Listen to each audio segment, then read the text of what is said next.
I am Betty Burke. I am the president of the Minnesota ISSA chapter. And my purpose this morning is to talk to you about how we collaborate with other groups within the Twin Cities area. So the Minnesota chapter is primarily Minneapolis and St. Paul, and we call them the Twin Cities. So for a little bit of a geography there, lesson there, that's it. So I get distracted with people talking. So what we do is, for collaboration with other security groups, we look at what's our strategic initiatives, and then tactical, how do we do that? So strategically, you know, what is it that we are trying to accomplish? And then how are we going to go about doing that? And then on tactical, you know, we have events, we collaborate, we communicate, and most important, we have fun. I have other chapter board members that have the fun because I have no fun at all. So getting back to the basics is, what is ISSA all about? And you go back to the ISSA International Mission. You know, we're a nonprofit organization, and we're here for the information security professional, and we're committed to promoting effective cybersecurity. We want to be a respected forum for networking and collaboration. We want to provide the education and the knowledge sharing at all stages of the life cycle, as Rhonda talked about with the mentoring. And we want to be a highly regarded voice for information security. So that's our roots. And then you go on to what's the core values and what's the core goals of ISSA International. So, you know, we need to think about what it is that we're trying to accomplish when we are, you know, having our chapter meetings and stuff. We're all about, our core values are integrity, excellence, and respect. And then the goals, again, leadership, program, and influence. Those are what drive our chapter. The Minnesota chapter purpose and objectives, you know, we have bylaws that, you know, pretty much are kind of a subset of what international is. You know, these are statements directly from our bylaws. We promote the education of our members for the improvement and the development of their capabilities relating to information security. And again, our objectives: promote the education of our members, encourage a free exchange of information, and provide adequate communication to our members. Now, how do we do that? What's really key, and who was our first speaker this morning? Alex. Alex, the board member. You know, I asked about how many board members you have. You've got about 12 for 500 people. I've got about 12 for, I think we have about 180 members right now. And so what we have, I'll just kind of go through what we have. We have our elected members. We've got the president, the vice president, secretary, and the treasurer. They serve 2-year roles, and I think it's the president and treasurer that are voted 1 year, and then the next year we do the secretary and the vice president. Actually have the secretary and vice president here as well today, so thank you very much. Also, we have a lot of supporting board members. We have, it might be easier for me to read this. No, I can't read anything. I'm old. We have a sponsorship director, and I can touch on our sponsorship program as well. We have a technology director. We just had too much technology for just any one of us to hop in and do it. It's better to have somebody really focused on the technology piece. We have a marketing director. That marketing director, I reached out last year to International and says, what can we do for marketing? How do we get a marketing program? And they gave us some information about how to get that going. And one of the things that came out of that was like, what are your goals? What are you trying to do? And more about that a little bit. We have a communications director.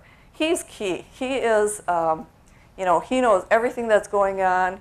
He makes sure that everybody else knows what's going on too. So it's critical to have a good communications director. We have a membership director. Last year in 2015, at the end of the year, we had a membership drive, and that drove our membership up. You know, we gained like 30 members. We're right now in the process of doing a membership drive now. Actually, strangely enough, I looked at what our numbers were the other day, and we're up to 182. We were at 160 at the beginning of the year. We're at 182. It's, well, I'm coming to that. We have an event director. That's also somebody very important to put on all of our events. Education director. We just started, well, we've always had an education director position, but it hasn't been filled for a few years. So now we have an education director who's been on board for about a year, and we're getting our education program going again. And then you may or may not know Kelly Archer. He's our SIG coordinator. He's actually the ISSA International SIG coordinator. So by the way, he is really looking for a replacement. So if anybody is interested in being the Security Awareness Group SIG liaison, or the leader, we're looking for that. Also, what we do is, you know, honestly, when you get this many people in a room and you have a 1-hour meeting, there's no way you can talk about it all. So what we did was we created what we call sub-teams. So we've got 4 sub-teams. We've got a communications marketing sub-team, financial, educational, and can't read that one. Events, of course. And one other thing that Alex had mentioned earlier was the fact that a really good board is critical. And guess what? In my 3 years of being the president, I have had to ask 4 people to step down. Whew, and it was not easy. One of them was a really good friend of mine. And but you got to do what's best for the chapter. And now as a result, I have a really, really great board that gets a lot of stuff done. So getting back to our roots, what is it that we are trying to do? For 2016, you know, we set out our goals. You know, we wanted to grow our membership. We wanted to, you know, hold some educational events and, you know, just evangelize information security. So what we did was, our core is we hold 6 chapter meetings every year.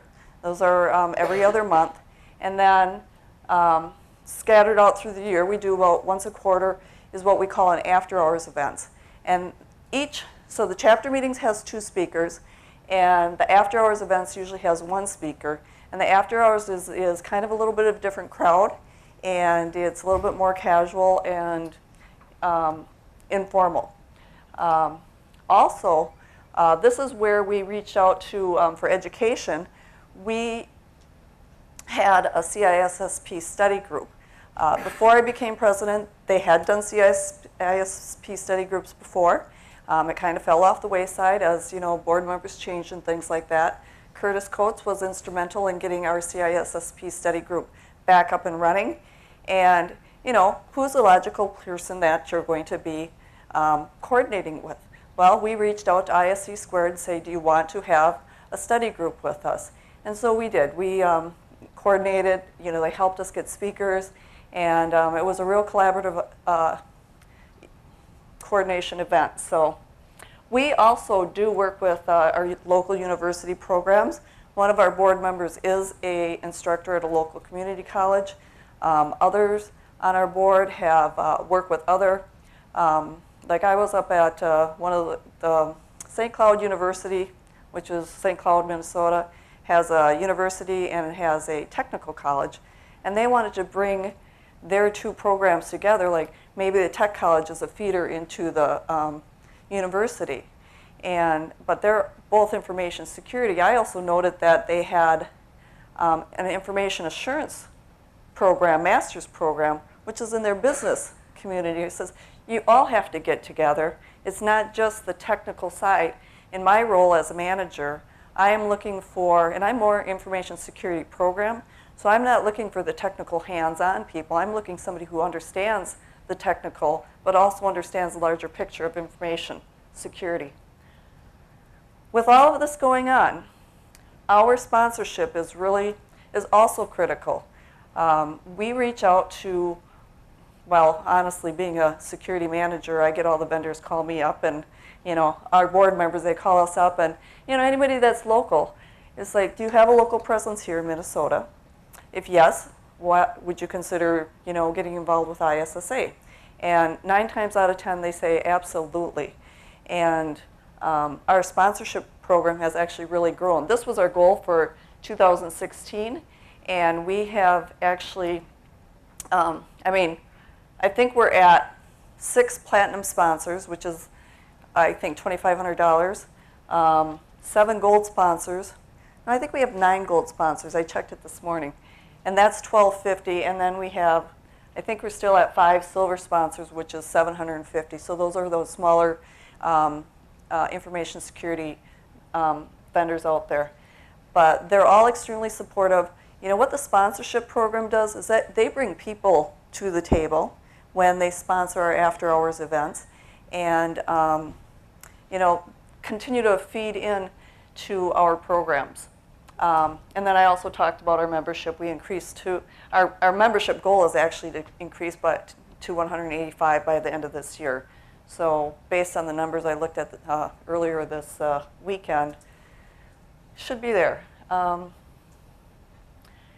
Okay. Yes. Oh, I'm sorry. I'm not even looking at it. Hi. So what kind of, how do you differentiate the sponsorship packages in terms of cost and value for the vendors? We have a sponsorship the question was, how do you differentiate between the value of the different sponsorship programs? And we have 3 levels of sponsorships, and each level gets a certain set of rights. So for example, if you're a platinum sponsor, you would get a 10-minute time slot at one of our meetings to actually give, you know, a little talk about your company. And also, some of the sponsorships provide that we might send out a email to our membership. So we had one recently where they were doing a training class. Well, that really aligns with what our mission is. So we said, absolutely, you can use one of your communications as that, you know, for that communication. So, and a lot of the questions that came up earlier were, you know, are your meetings sponsored and things like that. Our chapter meetings are indirectly sponsored by what we take in by our sponsorship program. So we don't say that this chapter meeting is sponsored by anybody in particular. It's sponsored by all of our sponsors. That gives all of our sponsors an opportunity to come to the meeting and be there and be present. Our after-hours events so far we usually have 1 or 2 or 3 sponsors put on the after-hours events. And then usually the other sponsors kind of feel like they shouldn't come to it. So we may talk about changing that a little bit. So, all right. Marketing has been, and this is part of what came out of my discussions with ISSA International last year, is what are we doing for marketing and outreach?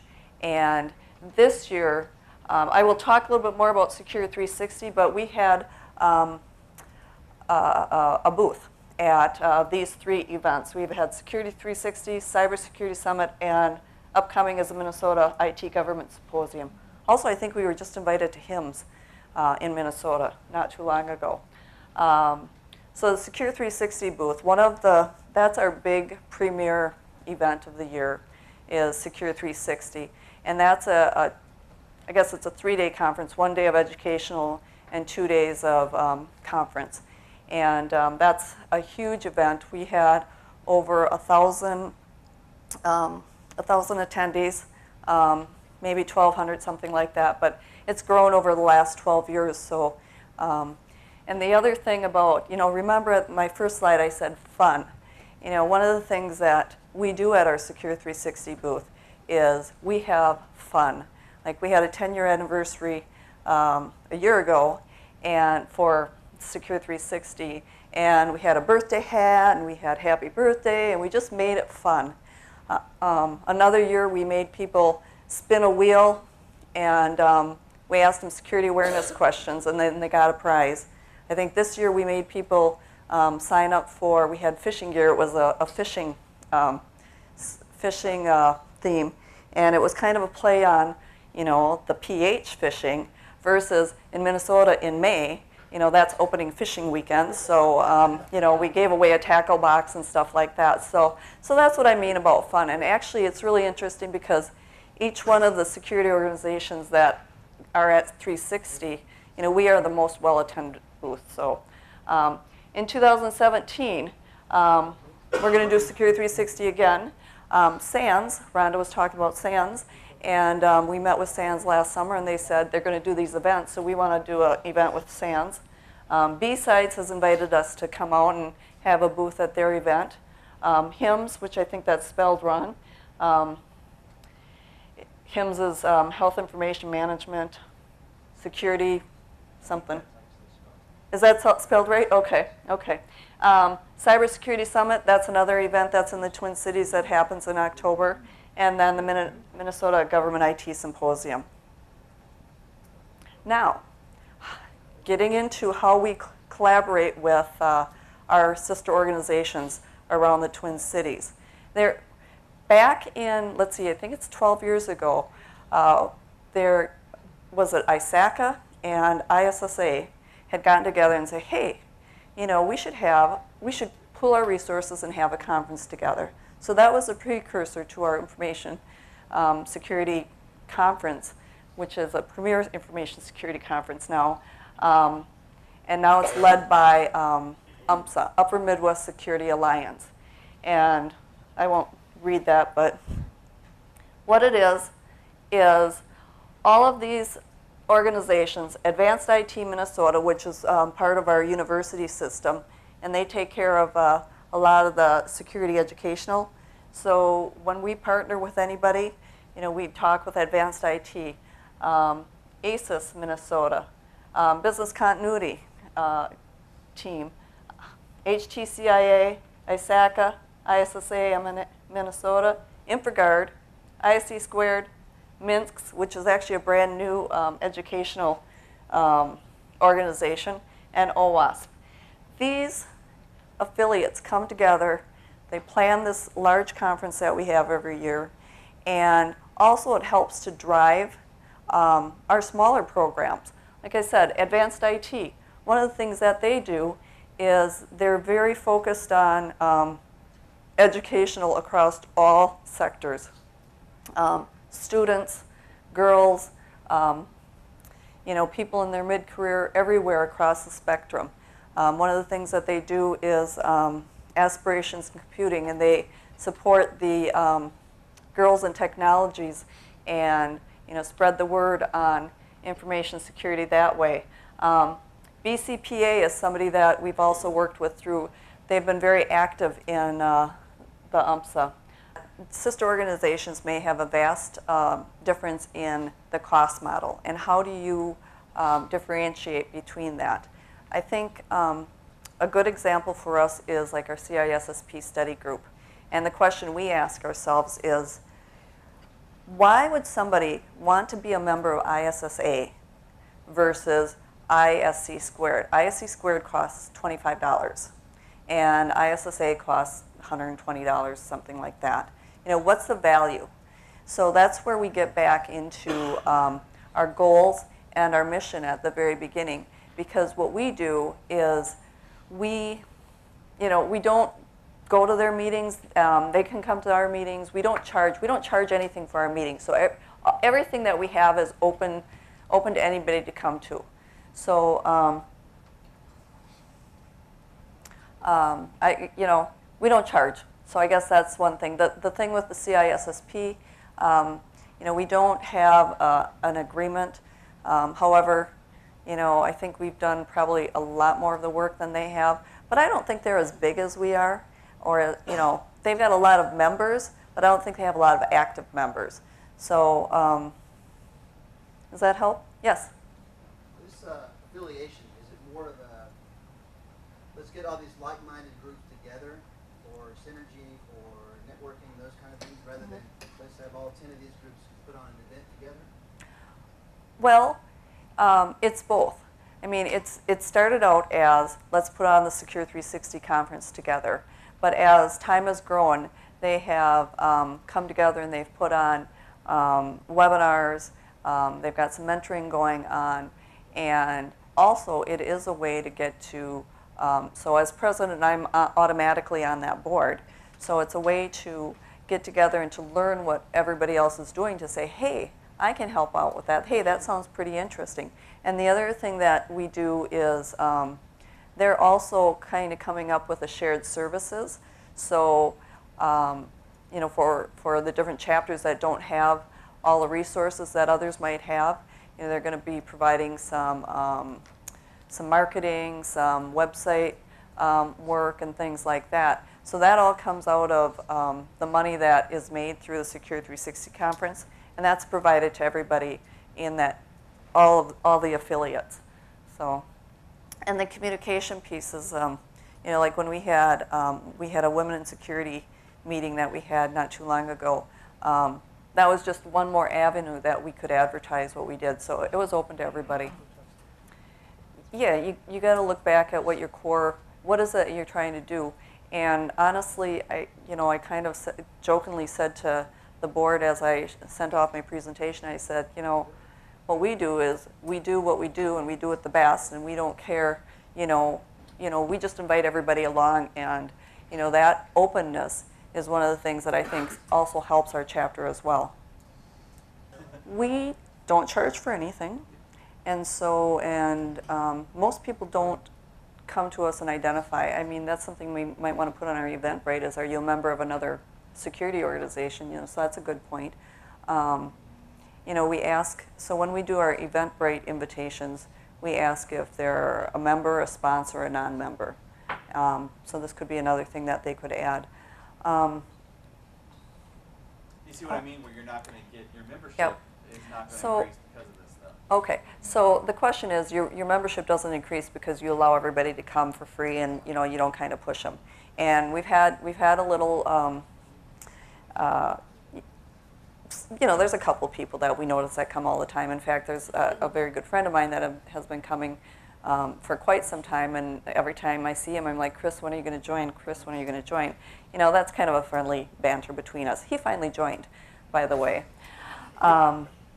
The other piece of it is, now that we're using Eventbrite, which I would highly recommend to register people for your events, but now that we're using Eventbrite and we know who are not our members, and we can actually read their email address, we do have a membership director who's very, very active and can follow up with all those people. Another idea that I was just thinking about over the last week or so is, at the beginning of the meetings, I get up and I kind of do a little spiel about what's going on and stuff like that. And I'm going to add in there that, you know, as a courtesy, you know, we allow everybody to come. You know, if you've come and you've come 2 times, we just ask that you join. And then, you know, we'll see what happens. I mean, I guess I can check that with our board and think that's a good idea or not. But we have 185 or 182 as of this weekend. Thank you. Yep. Yep. So, yeah, definitely. You know, when I've been president, this is my 3rd year as president, and as Nick was saying this morning, is, you know, things ebb and flow. And, you know, we're kind of in a rebuilding phase. I think when at our heyday, we had, you know, probably close to 300 members. So we're not near that, but, you know, if we can get over 200, that'd be really cool. But you can. You have the programs to support it. Exactly. So exactly. Yes. you're not differentiating members and non-members for value. Yes, actually we are. Actually we are. I mean, we just started with the Eventbrite, and so it was very difficult to translate our handwritten email addresses and into action. Well, if you have any interest in going to a great information security conference and get to a great city, and as Curtis says, it's in Minneapolis. It is May 16th and 17th, 2017, Secure 360. So, got any other questions? Yes? What's your attendance roughly for this event? Attendance for Secure 360 is well over 1,000. And it's been in, Curtis, do you have an actual number? It's 1,017 paid, and we comped another 300. So we're saying real dollars.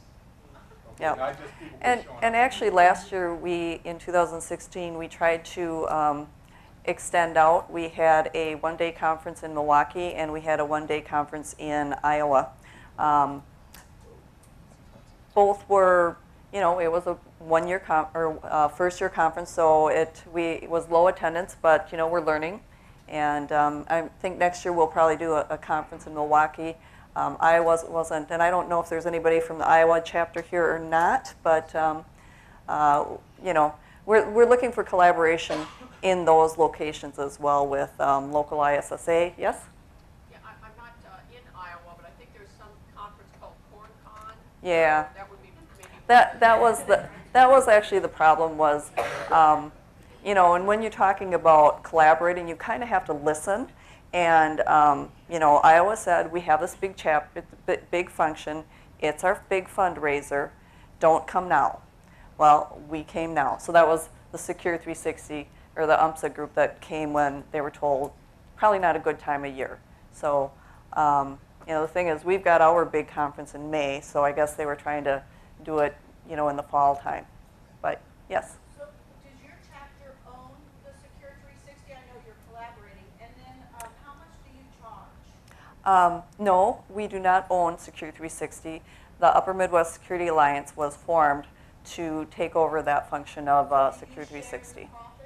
No, the profits are all stayed within Secure 3 or the UMSA group, but then we have shared benefits out of that. So, like I was mentioning, there's the marketing and there's the website building and there's you know, some other things that come out of that. So. And again, how much do you charge? Oh, how much do we charge? Well, by the way, all ISSA members, whether you're local or not, do get a discount. I believe it's $50. It was $3.95, and there's an early bird discount and that type of thing as well. And also on the Tuesday of that event, we usually have a really large ISSA after-hours event. And to that event, we generally get well over 100 people at that conference or that after-hours event. Now, for that one, that's a strictly networking event where we have tons of prizes and just, you know, just a place for people to go and unwind and network after the event of the day. So I think that's all I have. So.